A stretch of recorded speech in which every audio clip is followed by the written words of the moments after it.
ಎಲ್ಲರಿಗೂ ನಮಸ್ಕಾರ ಸ್ನೇಹಿತರೆ. ರೋಹಿತ್ ಶರ್ಮಾ ರಿಯಲ್ ರಿಕಲ್ಟನ್ ಸಿಡಿಲಪ್ಪರಕ್ಕೆ ಲಕ್ನೋ ಸೂಪರ್ ಜೈಂಟ್ಸ್ ತಂಡ ಧೂಳಿಪಾಠ. ಇನ್ನು 8 ಬಾಲ್ಗಳು ಇರುವಂತೆ 229 ರನ್ ಚೇಸ್ ಮಾಡಿದ ಮುಂಬೈ ಇಂಡಿಯನ್ಸ್ ತಂಡ.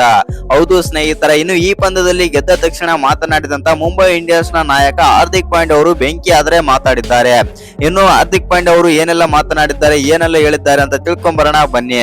ಎಸ್ಪೆಷಲಿ ನಾವು ಏನ್ ನೋಡ್ಬೇಕಂತಂದ್ರೆ ರೋಹಿತ್ ಶರ್ಮಾ ಬಗ್ಗೆನೂ ಕೂಡ ಮಾತಾಡ್ತಾರೆ ಹಾರ್ದಿಕ್ ಪಾಂಡ್ಯ. ಹೌದು ಸ್ನೇಹಿತರೆ, ಅಷ್ಟಕ್ಕೂ ಹಾರ್ದಿಕ್ ಪಾಂಡ್ಯ ಅವರು ಏನೆಲ್ಲ ಮಾತಾಡಿದ್ರು, ಮುಂಬೈ ಇಂಡಿಯನ್ಸ್ ತಂಡ ಲಕ್ನೋ ಸೂಪರ್ ಜೈಂಟ್ಸ್ ವಿರುದ್ಧ ಗೆದ್ದ ಬಳಿಕ ಅಂತ ತಿಳ್ಕೊಂಬರೋಣ ಬನ್ನಿ. ಅದಕ್ಕಿಂತ ಮುಂಚೆ ನೀವೇನಾದ್ರೂ ಚಾನಲ್ಗೆ ಸಬ್ಸ್ಕ್ರೈಬ್ ಮಾಡ್ಕೊಳ್ಳೋದು, ಹಾಗೆ ನೋಡ್ತಿದ್ರೆ ಸಬ್ಸ್ಕ್ರೈಬ್ ಮಾಡ್ಕೊಂಡು ಬೆಲ್ ಐಕನ್ ಅನ್ನ ಆಲ್ ಇಟ್ಕೊಳ್ಳಿ. ಹಾಗೆ ಮರಿದೆ ವಿಡಿಯೋಗೆ ಒಂದು ಲೈಕ್ ಕೊಡೋದನ್ನ ಕೂಡ ಮರಿಬೇಡಿ. ಇನ್ನು 229 ರನ್ಗಳ ಬೃಹತ್ ಗುರಿ ಬೆನ್ನತ್ತಿದ ಮುಂಬೈ ಇಂಡಿಯನ್ಸ್ ತಂಡ ಮೊದಲನೇ ವಿಕೆಟ್ ಜೊತೆ ಆಟದಲ್ಲಿ 10.5 ಓವರ್ಗಳಲ್ಲಿ 143 ರನ್ಗಳ ಜೊತೆ ಆಟ ಆದ್ರೆ ಆಡಿದರು. ಹೌದು ಸ್ನೇಹಿತರ, ಈ ಇಬ್ಬರು ದೈತ್ಯ ಬ್ಯಾಟರ್ಸ್ ಆರಂಭದಿಂದಲೇ ಲಕ್ನೋ ಬೌಲರ್ ಗಳ ಮೇಲೆ ಪ್ರಾಬಲ್ಯ ಆದ್ರೆ ಸಾಧಿಸಿದರು. ರಿಯಲ್ ರಿಕಲ್ಟನ್ ಕೇವಲ 33 ಬಾಲ್ಗಳಲ್ಲಿ 6-4 8 ಸಿಕ್ಸರ್ಗಳ ಸಹಿತ 83 ರನ್ ಗಳಿಸಿ ಮೌಸಿನ್ ಖಾನ್ ಗೆ ವಿಕೆಟ್ ಆದ್ರೆ ಒಪ್ಪಿಸಿದರು. ಇನ್ನು ರೋಹಿತ್ ಶರ್ಮಾ ತಮ್ಮ ಅಬ್ಬರವನ್ನು ಮುಂದುವರಿಸಿ 14ನೇ ಓವರ್ ನಲ್ಲಿ ದೊಡ್ಡ ಹೊಡೆತಕ್ಕೆ ಕೈ ಹಾಕಿ ವಿಕೆಟ್ ಕಳೆದುಕೊಂಡರು. ಹೌದು ಸ್ನೇಹಿತರೆ, ಹಿಟ್ಮ್ಯಾನ್ ಅವರು ಈ ಪಂದ್ಯದಲ್ಲಿ ಕೇವಲ 44 ಬಾಲ್ಗಳನ್ನಾಡಿ 6-4 7 ಸಿಕ್ಸರ್ಗಳ ಸಹಿತ 84 ರನ್ ಗಳಿಸಿ ಸಿದ್ಧಾರ್ಥ ಬೌಲಿಂಗ್ ನಲ್ಲಿ ಸೆಮಿಗೆ ಕ್ಯಾಚ್ ನೀಡಿ ಔಟ್ ಆದರು. ಇನ್ನು ತಿಲಕ್ ವರ್ಮಾ 13 ಬಾಲ್ಗಳನ್ನಾಡಿ 11 ರನ್ ಗಳಿಸಿ ಸಿದ್ಧಾರ್ಥ್ಗೆ ಎರಡನೇ ಬಲಿಯಾದರು. ಇನ್ನು ನಾಯಕ ಸೂರ್ಯಕುಮಾರ್ ಯಾದವ್ ಕೂಡ 7 ಬಾಲ್ಗಳಲ್ಲಿ 12 ರನ್ ಗಳಿಸಿ ಸೆಮಿ ಬೌಲಿಂಗ್ ನಲ್ಲಿ ನಿಕ್ಲೋಸನ್ ಪೂರನ್ಗೆ ಕ್ಯಾಚ್ ನೀಡಿ ಔಟ್ ಆದರು. ಆದರೆ ನಮಂದೀರ್ ಮಾತ್ರ 12 ಬಾಲ್ಗಳಲ್ಲಿ 3-4 1 ಸಿಕ್ಸರ್ ಸಹಿತ ಅಜಯ್ 23 ಹಾಗೂ ವಿಲ್ ಜಾಕ್ಸ್ 4 ಬಾಲ್ಗಳಲ್ಲಿ 1 ಸಿಕ್ಸರ್ ಗಳ ಸಹಿತ ಅಜಯ್ 10 ರನ್ ಗಳಿಸಿ ತಂಡವನ್ನು ಗೆಲುವಿನ ಗಡಿಯಾದ್ರೆ ದಾಟಿಸಿದರು. ಹೌದು ಸ್ನೇಹಿತರೆ, ಒಟ್ಟಿನಲ್ಲಿ ಹೇಳ್ಬೇಕಂತಂದ್ರೆ ಈ ಪಂದ್ಯದಲ್ಲಿ ಮುಂಬೈ ಇಂಡಿಯನ್ಸ್ ತಂಡ ತಮ್ಮ IPL ಕೆರಿಯರ್ ಅತ್ಯಂತ ದೊಡ್ಡ ಚೇಂಜ್ ಇದಾಗಿದೆ.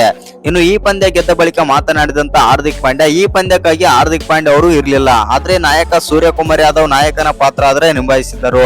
ಇನ್ನು ಈ ಪಂದ್ಯ ಗೆದ್ದ ಬಳಿಕ ಬಂದು ಮಾತನಾಡಿದಂತ ಮತ್ತು ಪೋಸ್ಟ್ ಮ್ಯಾಚಸ್ ಅಲ್ಲಿ ಮಾತನಾಡಿದಂತ ಹಾರ್ದಿಕ್ ಪಾಂಡ್ಯ ಅವರು ಈ ರೀತಿ ಆದ್ರೆ ಹೇಳಿದ್ದಾರೆ. ಹೌದು, ನಾನು ಜ್ವರದ ಕಾರಣದಿಂದಾಗಿ ನಾನು ಈ ಪಂದ್ಯವನ್ನು ಆಡಲಿಲ್ಲ, ಅದು ನನಗೆ ತುಂಬಾನೇ ಆದ್ರೆ ಬೇಜಾರಿದೆ. ಆದ್ರೆ ರೋಹಿತ್ ಶರ್ಮಾ ರಿಕಲ್ಟನ್ ಅವರು ಇವತ್ತಿನ ಪಂದ್ಯದಲ್ಲಿ ಅದ್ಭುತವಾಗಿ ಆದ್ರೆ ಬ್ಯಾಟಿಂಗ್ ಆದ್ರೆ ಮಾಡಿದರು.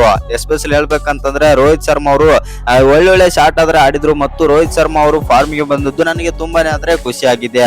ಇನ್ನೊಂದೇನಂತಂದ್ರೆ ಈ ಸೀಸನ್ ಅಲ್ಲಿ ನಾವು ಪ್ಲೇ ಆಫ್ ತಲುಪಲು ತುಂಬಾನೇ ಕಷ್ಟಕರವಾದ ವಿಷಯ, ಅದು ನನಗೆ ತುಂಬಾನೇ ಆದ್ರೆ ಬೇಸರ ಆದ್ರೆ ಇದೆ.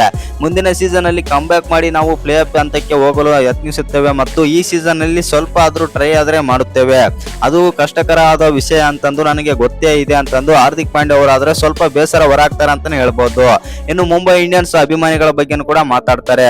ಮುಂಬೈ ಇಂಡಿಯನ್ಸ್ ಅಭಿಮಾನಿಗಳು ನನಗೆ ತುಂಬಾನೇ ಆದ್ರೆ ಗೊತ್ತಿದೆ, ಯಾಕಂದ್ರೆ ನಾನು ಇಲ್ಲೇ ಆಡಿ ಬೆಳೆದಿದ್ದು, ಆ ಕಾರಣದಿಂದಾಗಿ ನನಗೆ ಮುಂಬೈ ಇಂಡಿಯನ್ಸ್ ಫ್ಯಾನ್ಸ್ ಅಂದ್ರೆ ತುಂಬಾನೇ ಇಷ್ಟ. ಈ ಸೀಸನ್ ಅಲ್ಲಿ ಅವರು ಊಹೆಸ್ ಮಾಡಿದಂತೆ ನಾವು ಆಟ ಆಡಿಲ್ಲ ಮತ್ತು ಇನ್ನು ಈ ಸೀಸನ್ ಅಲ್ಲಿ ನಾವು ಅಷ್ಟೊಂದು ಪಂದ್ಯಗಳನ್ನು ಗೆಲ್ಲಲು ಸಾಧ್ಯವಾಗಿಲ್ಲ ಮತ್ತು ನಮ್ಮ ಮುಂಬೈ ಇಂಡಿಯನ್ಸ್ ಅಭಿಮಾನಿಗಳಿಗೆ ನಿರಾಶೆ ಆದ್ರೆ ನಾವು ಮೂಡಿಸಿದ್ದೇವೆ ಈ ಸೀಸನ್ ಅಲ್ಲಿ ಅಂದು ಹಾರ್ದಿಕ್ ಪಾಂಡ್ಯ ಅವರು ಬೇಸರ ಆದ್ರೆ ಹೊರಾಗ್ತಾರೆ ಅಂತಾನೆ ಹೇಳ್ಬೋದು. ಇನ್ನು ಮುಂದಿನ ಸೀಸನ್ ಅಲ್ಲಿ ನಾವು ಕಮ್ ಬ್ಯಾಕ್ ಮಾಡುತ್ತೇವೆ ಮತ್ತು ಒಳ್ಳೆಯ ಆಟವನ್ನಾದ್ರೆ ಆಡಲು ಯತ್ನಿಸುತ್ತೇವೆ ಮತ್ತು ನಮ್ಮ ಕಡೆಯಿಂದ 100% ಆದ್ರೆ ನಾವು ಕೊಟ್ಟೆ ಕೊಡುತ್ತೇವೆ ಎಂದು ಹಾರ್ದಿಕ್ ಪಾಂಡ್ಯ ಅವರು ಆದ್ರೆ ಹೇಳಿದ್ರ ಅಂತಾನೆ ಹೇಳ್ಬೋದು.